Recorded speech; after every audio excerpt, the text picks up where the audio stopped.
Guys, so before anything else, let me just remind you na this video is for entertainment purposes only. Wink, wink. So, og gapuyo mo sa Los Angeles, kibaw mo asa ni dapita, no? So, this is Beverly Hills. I'm in Beverly Hills right now. Kibaw mo nga nung nagkagidlay, nagkagubot-gubot na karon ng mga Marcoses. Kaya ang nahitabo manggod ni Lisa, karon wala siya gipalupad, wala siya gipapauli sa Pilipinas. Kay ang building nga ako nakita karon, I'm not going to show it, but it is where Lisa Marcos o katong tag-iya Sarah Stansga stay dito sa Los Angeles, sa Beverly Hills.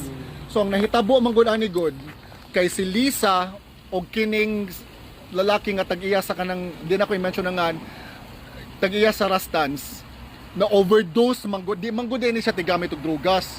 Nya karon na overdose sa drugas. Ang foul play man gud ang ninahitabo kay gi-report nila 7 hours na later. Nganong kinanglan man sila maghuwat 7 hours later before nila gi-report nga namatay na dito ng gahi na. So mo to pag uli na nila karon, ginbestigahan sila, di man niya matubag. Kinanglan man sila itas og kanang if they were under the influence of drugs. Mo na karon nagkagidlay na sila. So sa abaniog yun na diri karon sa Tibok, Los Angeles, especially sa kanang Filipino community here in the Beverly Hills area. I just live a couple of blocks away from where it happened. So naabaniog gud siya. So muna karon gaba na ninyo mga